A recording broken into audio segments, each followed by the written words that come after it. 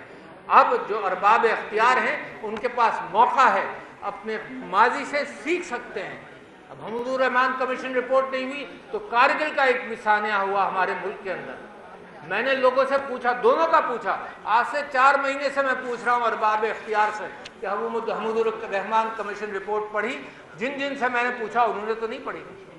پھر میں نے کہا کارگل کے اوپر بھی ریسرچ کر لو. دیکھو آدمی کو اگر پتہ چلے کہ فلانی طرف گڑھا ہے اور لوگ گڑھے میں گر چکے ہیں تو میں احتیاط کروں گا. یہ کیا طریقہ ہے کہ آنکھیں بند کر کے میں انکار کروں کہ نہیں میں نے پڑھنا نہیں ہے.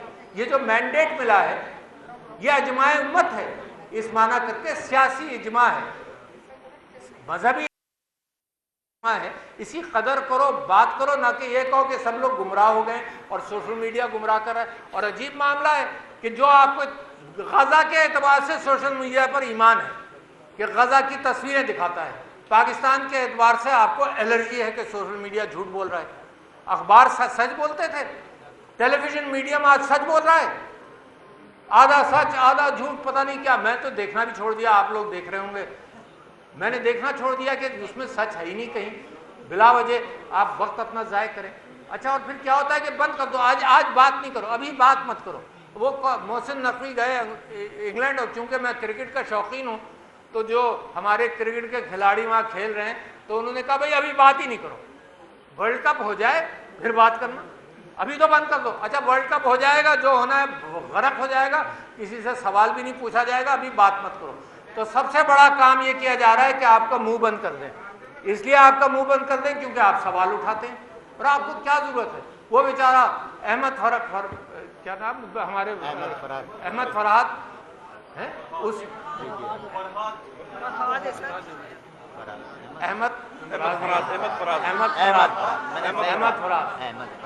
اس نے کیا ایک تقریر کی اور کیا کہا, بیچارے کو غائب کر دیا, 8-10 دن غائب رہا.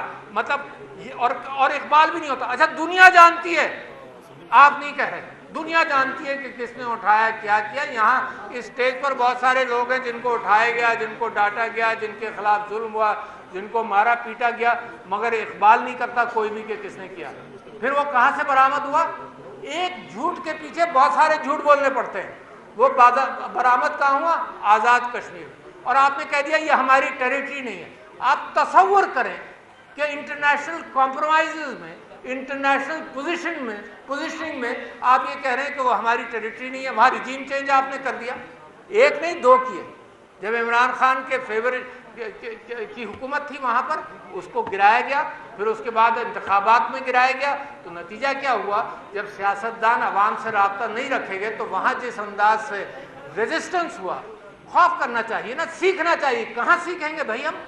اگر کشمیر سے نہیں سیکھیں گے, آزاد جموں اور کشمیر سے نہیں سیکھیں گے, اگر جو پاکستان کے حالات ہیں اس میں نہیں سیکھیں گے, جو بلوچستان میں پریشانی ہے اس سے نہیں سیکھیں گے, کے پی میں جو پریشانیاں ہیں اس سے نہیں سیکھیں گے, تو سیکھنے کا کیا ہم نے طے کر لیا ہے کہ ہم کچھ نہیں سیکھنا.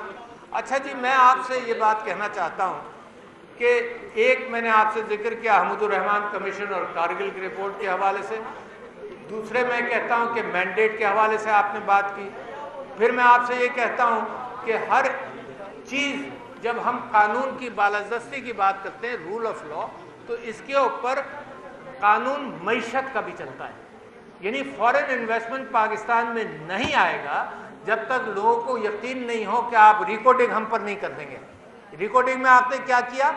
آپ نے انٹرنیشنل لا سے ہٹ کر, کس نے کرایا یہ بھی میں کھل کر آپ کے سامنے بتاؤں گا کس نے کرایا, مگر انٹرنیشنل لا کو چھوڑ کر آپ نے ایک فیصلہ دے دیا. قانون کی بالادستی نہیں تھی وہ, آپ نے فیصلہ دے دیا. نتیجہ کیا ہوا؟ کھایا پیا کچھ نہیں, گلاس توڑا 12 نے, یہ 12 ملین یا 10 ملین کا جرمانہ پڑ گیا ہمیں, کچھ نہیں, ایک پیسہ نہیں آیا. اور دنیا ایسی ہے جو قانون کے اوپر دنیا بھی نہیں چلتی. دنیا نے کیا فیصلہ کیا کہ جو ریکو ٹک کے جنہوں نے ٹھیکہ لیا تھا وہ 30 سال میں کتنے پیسے کماتے, پاکستان تم 30 سال کے پیسے دو. کمال ہے, کوئی فیصلہ, آپ وکیل ہیں, کسی عدالت, کوئی عدالت ایسے فیصلہ کر سکتی ہے, مگر ہو گیا. کیوں؟ آپ کے پیر نہیں ہیں, آپ کے گھٹنے نہیں ہیں, آپ انٹرنیشنلی بدنام ہیں. آپ کے یہاں جمہوریت نہیں ہے، آپ پامال کرتے ہیں سب چیزوں کا، آپ ظلم کرتے ہیں. آپ نے عورتوں پر جس طرح سے ظلم کیا، آپ نے بچوں پر جس طرح سے ظلم کیا.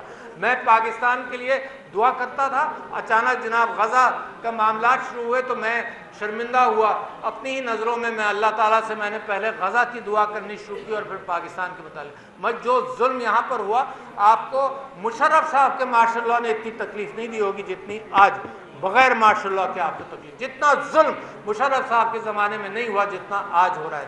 میں آپ کو بتاتا ہوں، میں لاہور گیا تو جعفری صاحب نے اور سب لوگوں نے مجھے بتایا کہ ایک عجیب ماحول تھا.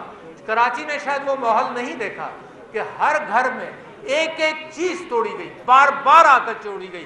اگر بچے تھے گھر کے اندر تو خاص طور پہ وہ کون سا بٹ تھا جس نے گاڑیاں توڑ کر مشہور کیا اپنے آپ کو، گلو بٹ ہے. تو پنجاب کے اندر، لاہور کے اندر خاص طور پر 4 5 مرتبہ گئے، ہر بچوں کے ہوتے ہوئے بچوں کو ڈرانے کے لیے ہر چیز شیشے کی چیز توڑی. عمر ڈار کے یہاں اور ریحانہ ڈار کے یہاں میں گیا تو کرائے کا فرنیچر، یہ کروڑ پتی بزنس مین ہے، کرائے کا فرنیچر، پتہ چلا جی 5 مرتبہ آ کر ہر چیز توڑ کر گئے. یہ کون کرا رہا ہے؟ کس کے پاس اتنی طاقت ہے؟ جن کو آپ نے طاقت دی ان کے پاس تو اتنی طاقت، ان کو تو جیلوں میں رکھا ہوا ہے، ان کو تو حکومت نہیں دی گئی. یہ جھوٹی طاقت، یہ کراچی سے جیتے ہوئے ایم کیو ایم کے لوگ، کوئی جیتا ہے یہاں سے کراچی سے ایم کیو ایم جیت سکتی ہے؟ ان کو وہاں بھیج دیا تو کیا قانون بنائیں گے؟ وہ ایسی قانون بنائیں گے جو دھاندلی، جس کے ایم کیو ایم کے ظلم سے یہ شہر نکلا ہے. اب یہ مختلف انداز سے دوسرا ظلم کر رہے ہیں. پہلے وہ ہتھیار والا کرتے تھے، اب یہ دوسرے لوگوں کے ساتھ مل کر وہی ظلم کر رہے ہیں. اچھا جی، میں آپ کے سامنے یہ کہنا چاہتا ہوں کہ ایک تو میں نے یہ کہا حمود الرحمان کمیشن رپورٹ پر، اور میں آپ کے سامنے ایک اور بات کہنا چاہتا ہوں، پہلے بھی کہی مگر پبلش نہیں ہوتی. میں نے یہ کہا کہ ہم سب لوگوں نے بہت ساری چیزوں پر پردہ ڈالا کیونکہ میرا ملک ہے، مشرقی پاکستان الگ ہو گیا. میں حسینہ واجد صاحبہ کو ملا باکو میں بھی، میں نے ان سے بھی کہا کہ حالات بہتر ہو سکتے ہیں. خیر جو ان سے بات ہوئی وہ میں یہاں کہہ نہیں پاؤں گا، مگر میں آپ سے یہ کہتا ہوں کہ سویلین حکومت نے، میں خراج تحسین پیش کرتا ہوں ایک معاملے پر بھٹو صاحب کو، کہ بھٹو صاحب نے حمود الرحمان کمیشن کی رپورٹ پبلش نہیں کی. انہوں نے پردہ ڈالا کہ ہماری فوج سے جو غلطیاں ہوئی ہوں گی ان کو ہم پبلش نہیں کرتے. انہوں نے پردہ ڈالا، مگر آپ نے ان کے ساتھ کیا کیا؟ لٹکا دیا اس کو. کتنا ظلم ہے کہ سویلینز ہمیشہ پردہ ڈالتے رہے. سویلین حکومتیں جتنی آئی ہیں جس کے اندر جو انٹرفیرنس ہوئی اس کے اندر بھی ہر حکومت نے پردہ ڈالا. پی ٹی آئی نے پردہ ڈالا، پی ڈی ایم نے پردہ ڈالا. آج بھی سویلین حکومت مالکی کرتی ہے کہ جو کچھ ایجنسیز کر رہی ہیں. تو میں خراج تحسین پیش کرتا ہوں وکلا کو اور 6 ججز کو جو کھڑے ہو گئے. ماشاءاللہ کیا بات ہے. جب امیدیں کم ہو جاتی ہیں تو اللہ تعالیٰ ایک روشنی کی کرن پھر سے چھوڑتا ہے. تو میں 6 ججز کو تعریف کرتا ہوں اور مجھے یقین ہے کہ وہ بھی کھڑے رہیں گے اور یہ جو قانون کی بالادستی ہے اس کے اوپر عمل کرائیں گے. مگر اب میں آگے آنا چاہتا ہوں. میڈیا کے حوالے سے آپ جانتے ہیں آپ کا منہ بند ہے، ہر ایک کا منہ بند ہے، مگر میں یہ کہنا چاہتا ہوں کہ میری یہ باتیں اگر پہنچا سکیں، کیونکہ ایک زمانہ تھا جب میں ریسیڈنسی میں تھا تو کبھی کبھی کوئی بات سن لیتا تھا، آ جاتا تھا. اب وہ امکان نہیں ہے. اب میں حل کی طرف جانا چاہتا ہوں وچ از ویری امپورٹنٹ. دیکھیے یہ ساری باتیں تو ہو گئی، کیا ہو رہا ہے، کیا چاہتے ہیں ہم؟ رول آف لا چاہتے ہیں، اور آخر میں ہم خلاصہ میں پیش کر دوں گا کہ ہم 3 باتیں کیا چاہتے ہیں. Very simple. مگر ایٹ دا سیم ٹائم میں حل کی طرف جانا چاہتا ہوں. اچھا جی، پہلا حل یہ ہے، پہلا حل سنتے جائیے، پہلا حل یہ ہے کہ کوئی حل نہیں ممکن جب تک آپ سٹیک ہولڈرز کو ٹیبل پر نہ لائیں. سٹیک ہولڈرز، زمانی نہیں، مہرے نہیں، پپٹس نہیں، سٹیک ہولڈرز. اور اس وقت 2 سب سے بڑے سٹیک ہولڈرز ہیں. ایک عمران خان، کیونکہ اس کو مینڈیٹ دیا ہے عوام نے. یہ فارم 47 والا مینڈیٹ نہیں ہے، مگر ان کو بھی اگر کوئی لوگ مینڈیٹ دے دیں کہ بھئی جو تم کرو گے بات اس کے اوپر ہم بھی کھڑے رہیں گے تو وہ بھی بات کر سکتے ہیں. مگر سٹیک ہولڈرز ٹیبل پر نہیں ہو تو فیصلہ نہیں ہوگا. مشرقی پاکستان ٹوٹ گیا، وہ تو سب سے بری مثال ہے. یہ پاکستان خدا نہ خواستہ، میں کلیم کرنا چاہتا ہوں، یہ پاکستان ٹوٹ نہیں سکتا، توڑنے نہیں دیں گے. جو توڑنے آئے گا اس کے ہاتھ توڑیں گے، ہم توڑیں گے. یہ کیا بات ہوئی کہ آپ مڑ کر یہ کہتے ہیں جی پاکستان توڑنا؟ یہ ولی خان بیچارے یہاں حیدرآباد جیل میں تھے، حیدرآباد جیل میں ان کے اوپر غداری کا مقدمہ چل رہا تھا، اور اس غداری کے جیل کے مقدمے میں انہوں نے 40 پیج کی ایک رپورٹ لکھی، اپنی گواہی دی، اور اس کے اندر کہا کہ جی ہم پاکستان کے غدار نہیں ہیں، ہم پاکستان کے بچانے والوں میں سے ہیں۔ فیض احمد فیض حیدرآباد جیل میں گرفتار تھے، ان کے اوپر غداری کا مقدمہ چل رہا تھا۔ یہ تو بڑا خوش ہے۔ مولانا مودودی کے اوپر غداری کا مقدمہ چلا، پتہ نہیں کس کے اوپر، یہ عمران خان کے اوپر غداری کا مقابلہ۔ ایک ہی منطق رہ جاتی ہے کہ تم ملک اور قوم کے غدار ہو، اور کون سی آئیڈیالوجی جو آپ نے اپنے ذہن میں بنا لی ہے اس آئیڈیالوجی کے غدار ہو۔ کبھی آپ کو 9 مئی مل جاتا ہے کھیلنے کے لیے، اب آپ کو حمود الرحمان کمیشن کی رپورٹ مل گئی ہے کھیلنے کے لیے، کوئی حد ہے یار۔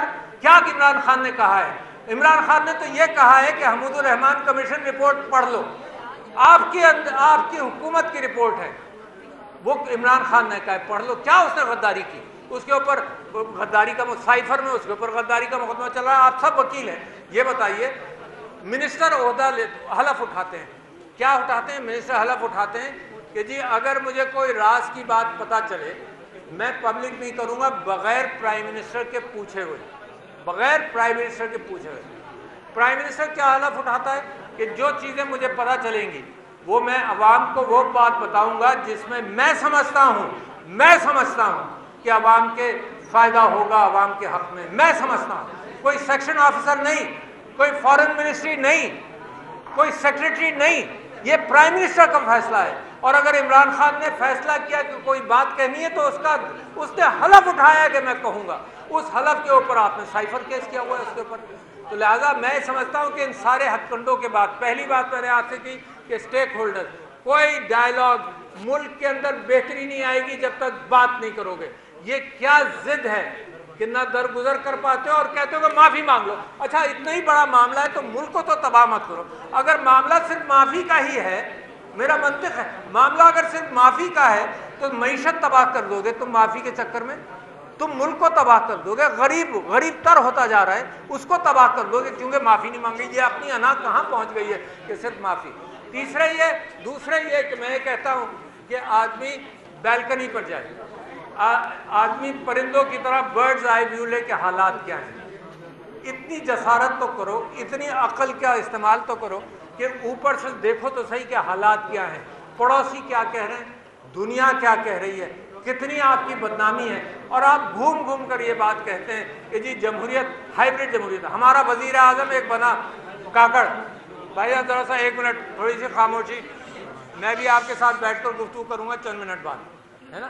تو وزیر اعظم بنا، وہ دنیا میں جا کر کہتا رہا کہ جی ہم ہائیبریڈ حکومت، ہم جمہوریت نہیں ہے، بڑے فخر سے کہتا تھا۔ یار میرے ملک کو بدنامی کیے چلے گئے، ہر جگہ بیٹھ کر کہتا تھا جی ہائیبریڈ حکومت ہے، ہم جمہوریت کے قابل نہیں ہیں۔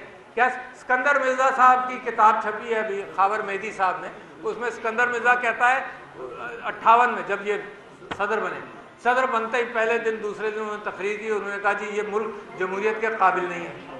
کیوں جمہوریت کے قابل نہیں ہے؟ کیونکہ ان پڑھ ہیں، پہلے ہم چلائیں گے، اس کے بعد جب یہ سمجھ لیں گے تب جمہوریت آئے گی۔ اچھا اب تک آپ نے کیا کیا؟ 2,62,00,000 بچے باہر ہیں اسکولوں کے، آپ نے پڑھنے بھی نہیں دینا تاکہ جمہوریت آپ کی منطق سے جمہوریت کبھی آئے نا۔ تو لہٰذا میں کہتا ہوں برڈز آئی ویو، ذرا سے اوپر ہو کر سوچیں۔ تو تیسرا یہ کہ ماضی سے سیکھیں، اپنے کسی کو تو کہیں کہ ماضی پڑھ لے، اگر آپ نہیں پڑھ پاتے تو کسی کو کہہ دو بھائی کتاب پڑھ کے خلاصہ بتا دو مجھ کو، یہ تو ہو سکتا ہے نا، کتاب پڑھ کر خلاصہ بتا دو، میرے پاس وقت نہیں ہے، میں ملک کے دفاع کے اندر مصروف ہوں، کتاب پڑھ کے خلاصہ بتا دو، وہ بھی تیار نہیں آپ۔ تیسری بات یہ کہ میں آپ سے یہ کہہ رہا ہوں کہ عمران خان کی ایک ڈیفینیشن اپنے متعلق ہے، اور میں بھی یہی سمجھتا ہوں کہ ہم آپٹیمسٹ ہیں، ہم کبھی پیسمسٹ نہیں ہوئے، مگر اس وقت میں قیادت سے یہ اپیل کرتا ہوں، کہاں گئے علی محمد خان صاحب، یہ سب لوگ جو یہاں بیٹھے ہیں، میں قیادت سے اپیل کرتا ہوں کہ اس آپٹیمزم کے بیچ میں ایک پاسبلسٹ بنیں، پاسبلٹیز کے اوپر توجہ دیں کہ کہاں سے راستے ملیں گے اور کہاں سے ہوگا۔ بغیر ریزسٹنس کے نہیں ہوگا، یہ مجھے معلوم ہے، محنت کیے بغیر نہیں ہوگا، اس کے بغیر نہیں ہوگا کہ آپ تیار ہو جائیں رول آف لاء کے لیے۔ یہ رول آف لاء کی جدوجہد نئی نہیں ہے، سقراط کے زمانے سے، میرے نبی صلی اللہ علیہ وسلم کے زمانے سے آج تک چل رہی ہے، آپ کا فرض بنتا ہے۔ تو پانچویں یہ کہ پولرائزیشن ختم کرے گا، کون ختم کرے گا؟ عمران خان نے پولرائز نہیں کیا ہے، یہ چور ایک طرف، یہ بدماش ایک طرف، یہ غاصب ایک طرف، یہ ظلم کرنے والے ایک طرف، یہ ظالم ایک طرف، اور ایک طرف قوم ہے۔ پولرائزیشن اس ایلیٹ کیپچر کی وجہ سے ہوا ہے جو کریم کھاتی رہی ہے اور غریب کو کچھ نہیں ملا، اور آئی ایم ایف کے ہتھ کنڈوں میں پھر اب پھنسیں گے ہم۔ تو لہٰذا پولرائزیشن ختم کریں۔ کون کرے گا؟ آپ ہی کی طرف سے ہوگا۔ تیسرا یہ کہ جذبات کو چھوڑیں۔ میں قرآن سے گواہی دے چکا ہوں، میرے نبی صلی اللہ علیہ وسلم کی سیرت سے گواہی دے چکا ہوں کہ اگر مسئلہ پھنس گیا ہے تو درگزر کر کے آگے نکلو۔ قوم کا معاملہ ہے یار، قوم کو کیوں ٹانگ رہے ہو تم؟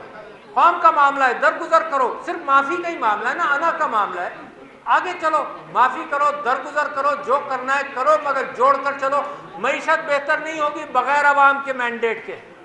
آپ نے دیکھ لیا کہ آزاد کشمیر میں کیا ہوا، آپ نے دیکھ لیا کہ وہی چوروں کو دوبارہ ٹرائی کرتے جاؤ، پہلی ٹرائی، دوسری ٹرائی اور تیسری ٹرائی، تو معاملات صحیح نہیں ہوں گے۔ اور پھر آخری چیز میری مشورے کی ہے، اور کوئی کاش یہ میری تقریر ان تک پہنچا دے کہ پھر آخر میں پھر زوم ان کرو۔ میں نے کہا تھا اوپر جاؤ، اوپر سے دیکھو، ان چیزوں اسٹیک ہولڈرز کو بلاؤ، ساری چیزیں سیکھو، پھر زوم ان کرو کہ کہاں سے معاملہ ٹھیک ہوگا اور اس کے اوپر عمل کرو۔